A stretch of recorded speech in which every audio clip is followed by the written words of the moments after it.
ডাকসু সংক্রান্ত প্রত্যেক অনলাইন পোলে ৫ থেকে ৬ গুণ বেশি ভোটে জিতে যান ছাত্র শিবিরের সাদিক কায়েম। ঢাকা ভার্সিটিতে তার আশেপাশেও গিজগিজ করতে থাকে অনেক শুভাকাঙ্ক্ষী।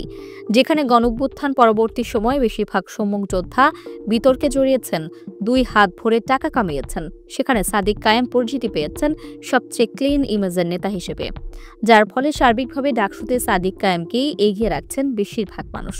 তবে ভিপি পদে জিততে সাদিক কায়েমের সবচেয়ে বড় বাধা নারী ও হিন্দু শিক্ষার্থীদের ভোট। সম্প্রতি কালবেলা পত্রিকা থেকে সাদিক কায়েমকে প্রশ্ন করা হয়, ছাত্রীদের হল এবং জগন্নাথ হলে শিবিরের প্যানেল সমর্থন কম পাবে এমন গুঞ্জন রয়েছে। এই দুই জায়গা নিয়ে আপনাদের চিন্তা ভাবনা কি? এ ব্যাপারে সাদিক কায়েম বলেন, অতীতে ডাকসু, চাকসু, রাকসু নির্বাচনে ছাত্রীদের সর্বাধিক সমর্থন পেয়েছে শিবির। গত ১ বছরে প্রশাসনের কাছে দাবি উত্থাপন ও নানা কার্যক্রমে ছাত্রীদের অংশগ্রহণ ও সাড়া সবচেয়ে বেশি ছিল। তারা শিবিরের নেতৃত্বের দায়িত্বশীলতা, দক্ষতা, মেধা ও সংকট মোকাবেলার ক্ষমতা পছন্দ করছে।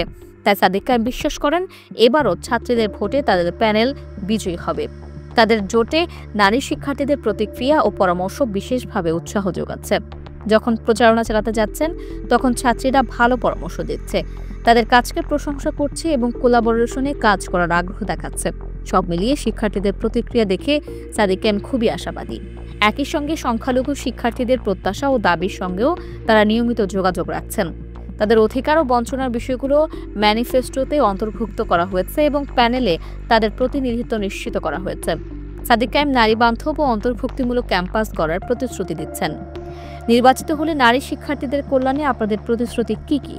এমন এক প্রশ্নের জবাবে সাদিক কায়েম বলেন, তাদের ম্যানিফেস্টোতে থাকবে ছাত্রীদের সেফটি ও সিকিউরিটি জোরদার করা, গার্ডিয়ান লাউঞ্জ ও অনাবাসিক শিক্ষার্থীদের প্রবেশের ব্যবস্থা, ক্যান্টিন ও হাইজিন সুবিধা উন্নত করা, রাতের জরুরি চিকিৎসা ও নারী বিশেষজ্ঞ চিকিৎসক নিয়োগ, নারী শিক্ষার্থীদের জন্য ডে কেয়ার সেন্টার, সংখ্যালঘু শিক্ষার্থীদের অধিকার রক্ষায় প্রশাসনের সঙ্গে যৌথ উদ্যোগ।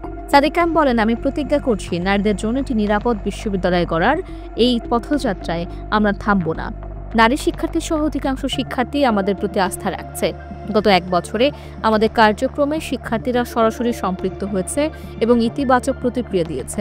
তাই আমরা মনে করি, এ ঐক্যবাদী ও অন্তর্ভুক্তিমূলক শিক্ষার্থীর জোটই শিক্ষার্থীদের প্রকৃত কণ্ঠস্বর হবে এবং ঢাকা বিশ্ববিদ্যালয় থেকে সবার বাংলাদেশ গড়ে তোলার প্রথম উদাহরণ স্থাপন করবে।